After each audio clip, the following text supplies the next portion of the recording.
Hi, I'm Josiah. And I'm Elizabeth. And this is Worth Watching.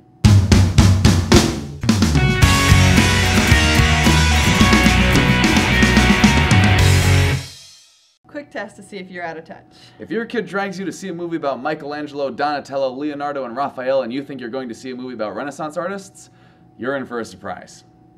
Hello and welcome to this episode of Worth Watching. Today we're reviewing Teenage Mutant Ninja Turtles. Alright, so this movie is the latest iteration of the Teenage Mutant Ninja Turtles. Of course, there have been TV shows and comic books and other movies about them, and this is the latest thing involving them. You, of course, have the four Teenage Mutant Ninja Turtles, and Splinter, their mentor, April O'Neil, the little girl who tags along with them, and, of course, their villain, Shredder, and that's really all the plot you really need to know to understand what this movie's about. And the Turtles really are what make this movie. The four Ninja Turtles are all great to watch. They're pretty fun. They have some good chemistry between them.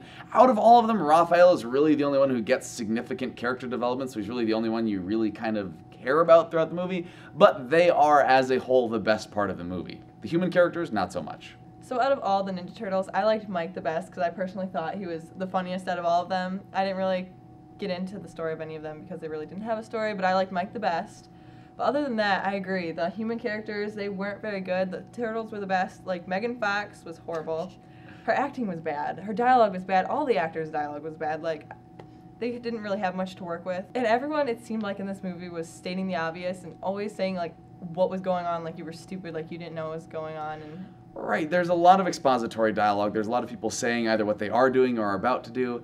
And it just kind of makes the whole movie feel a lot cheesier than it needed to be, and that's kind of where I felt that this movie separated itself from something like a Marvel superhero movie or something like that, is that a Marvel superhero movie, the adults can get into as well. They can enjoy it. It's cleverly written. There's fun stuff going on. This movie, there are a lot of little bits of dialogue of just people monologuing about what's going on, and it's like, I'm not this stupid, I can understand what's going on, and things that were very clearly simplified to make the movie just more convenient than it had to be. And, like, you didn't think throughout the whole movie. Like, it was like you were too stupid to think through the plot and figure out what was going on, and it was just kind of annoying. And the other thing is that this movie attempts to be kind of funny, and most of the time it really fails. There were only a couple moments when I actually even chuckled during the movie. Most of it just falls really flat.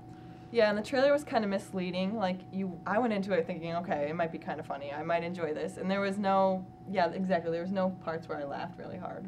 Something this movie does have going for it, though, as with most movies where Michael Bay has a hand in them, is the CGI. The Turtles look great, the visual effects all look really good, they look like they're really there, and the textures and everything just look absolutely fantastic. I was really impressed, honestly, with a lot of the CGI through this movie. I also like the opening title sequence of this movie. It's this really cool sort of semi-comic book sort of stylized intro thing. It looks really cool and gives a great introduction to the movie and sets everything up really well. Something that didn't look good, however, were the fight scenes. I was really disappointed because I was expecting, you know, they're ninjas.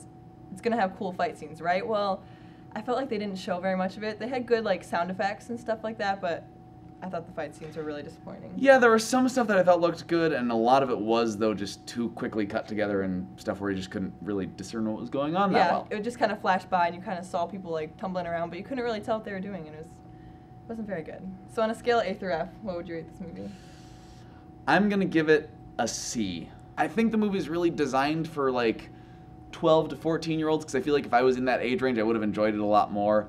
So if you have kids, they'll probably really like it, and you'll kind of be able to tolerate it, but other than that, it really wasn't that great.